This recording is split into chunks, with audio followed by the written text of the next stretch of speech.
إذ قال الله يا عيسى إني متوفيك ورافعك إلي ومطهرك من الذين كفروا وجاعل الذين اتبعوك فوق الذين كفروا إلى يوم القيامة ثم إلي مرجعكم فأحكم بينكم فيما كنتم فيه تختلفون۔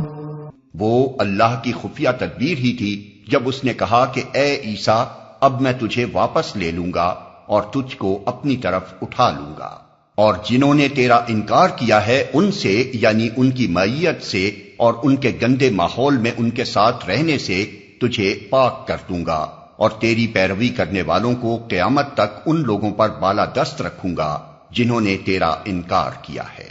پھر تم سب کو آخر کار میرے پاس آنا ہے، اس وقت میں ان باتوں کا فیصلہ کر دوں گا جن میں تمہارے درمیان اختلاف ہوا ہے۔ اے عیسیٰ اب میں تجھے واپس لے لوں گا۔ اصل میں لفظ متوفی کا استعمال ہوا ہے۔ توفا کے اصل معنی لینے اور وصول کرنے کے، روح قبض کرنا۔ اس لفظ کا مجازی استعمال ہے، نہ کہ اصل لغوی معنی۔ یہاں یہ لفظ انگریزی لفظ ٹو ریکال کے معنی میں مستعمل ہوا ہے، یعنی کسی عہدیدار کو اس کے منصب سے واپس بلا لینا۔ چونکہ بنی اسرائیل صدیوں سے مسلسل نافرمانیاں کر رہے تھے، بار بار کی تنبیہوں اور فرمائشوں کے باوجود ان کی قومی روش بگڑتی ہی چلی جا رہی تھی۔ پے در پے کئی انبیاء کو قتل کر چکے تھے، اور ہر اس بندہ صالح کے خون کے پیاسے ہو جاتے تھے جو نیکی اور راستی کی طرف انہیں دعوت دیتا تھا۔ اس لیے اللہ تعالیٰ نے ان پر حجت تمام کرنے اور انہیں ایک آخری موقع دینے کے لیے حضرت عیسیٰ اور حضرت یحییٰ علیہ السلام جیسے دو جلیل القدر پیغمبروں کو بیک وقت مبعوث کیا، جن کے ساتھ مامور من اللہ ہونے کی ایسی کھلی کھلی نشانیاں تھیں کہ ان سے انکار صرف وہی لوگ کر سکتے تھے جو حق و صداقت سے انتہا درجے کا عناد رکھتے ہوں، اور حق کے مقابلے میں جن کی جسارت و بے باکی حد کو پہنچ چکی ہو۔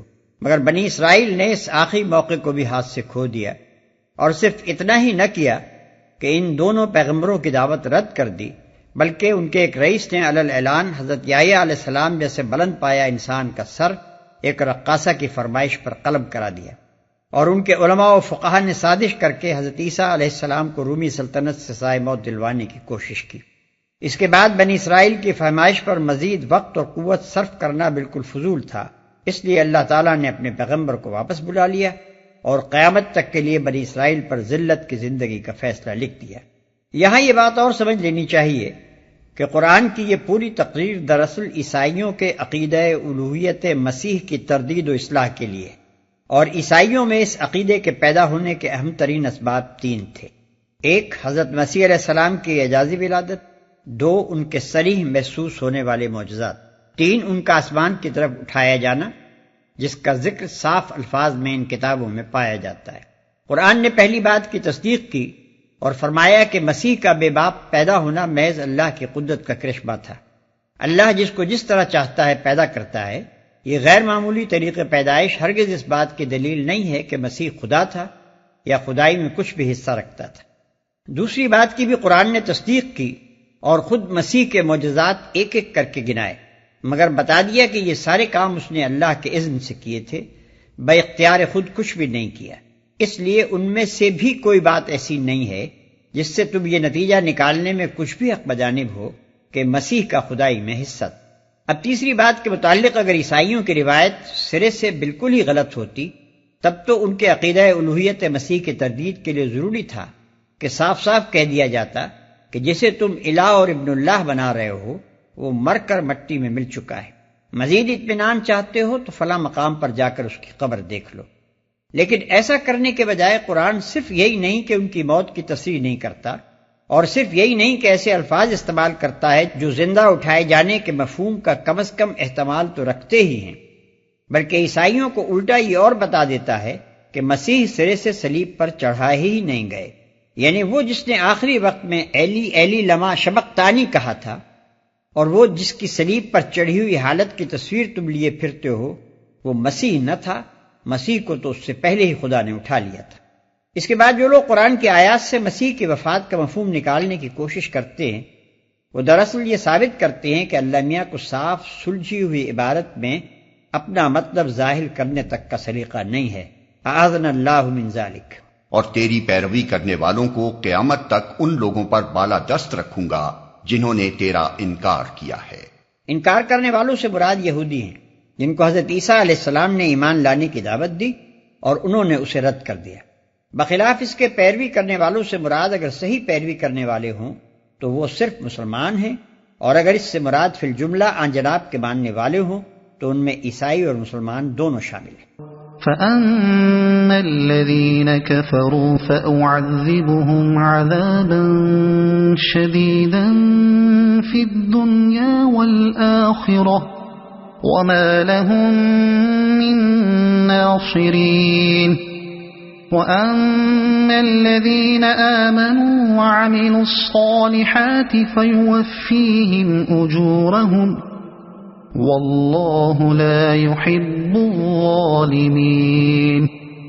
جن لوگوں نے کفر و انکار کی روش اختیار کی ہے انہیں دنیا اور آخرت دونوں میں سخت سزا دوں گا اور وہ کوئی مددگار نہ پائیں گے. اور جنہوں نے ایمان اور نیک عملی کا رویہ اختیار کیا ہے انہیں ان کے اجر پورے پورے دے دیے جائیں گے. اور خوب جان لے کہ ظالموں سے اللہ ہرگز محبت نہیں کرتا. ذَلِكَ نَتْلُوهُ عَلَيْكَ مِنَ الْآيَاتِ وَالذِّكْرِ الْحَكِيمِ. إِنَّ مَثَلَ عِيسَى عِندَ اللَّهِ كَمَثَلِ آدَمَ خَلَقَهُ مِن تُرَابٍ ثُمَّ قَالَ لَهُ كُن فَيَكُونُ. یہ آیات اور حکمت سے لبریز تذکرے ہیں جو ہم تمہیں سنا رہے ہیں. اللہ کے نزدیک عیسیٰ کی مثال آدم کی سی ہے کہ اللہ نے اسے مٹی سے پیدا کیا اور حکم دیا کہ ہو جا، اور وہ ہو گیا.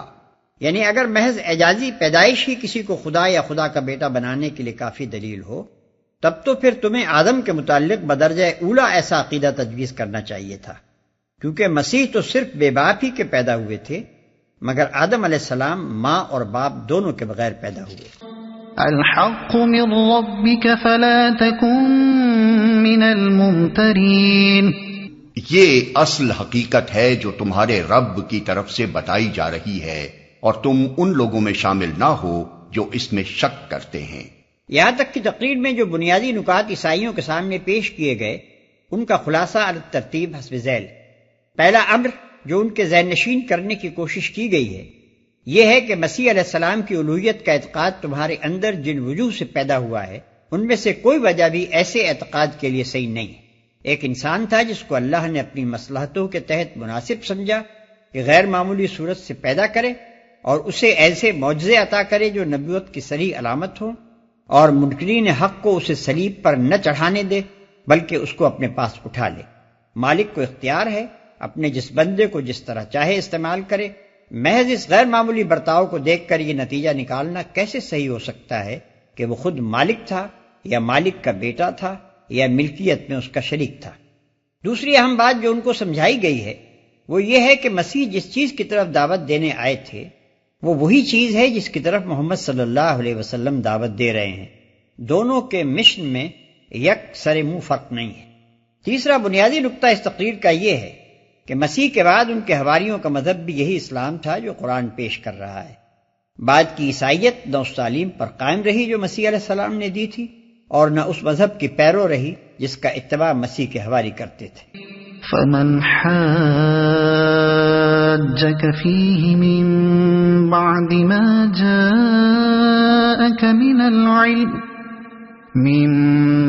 ما جاءك من العلم فقل تعالوا ندع أبناءنا وأبناءكم ونساءنا ونساءكم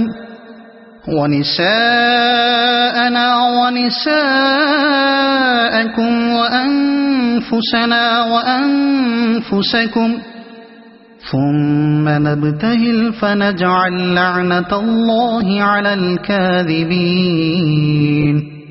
إن هذا لهو القصص الحق وما من إله إلا الله وإن الله لهو العزيز الحكيم فإن تولوا فإن الله عليم بالمفسدين۔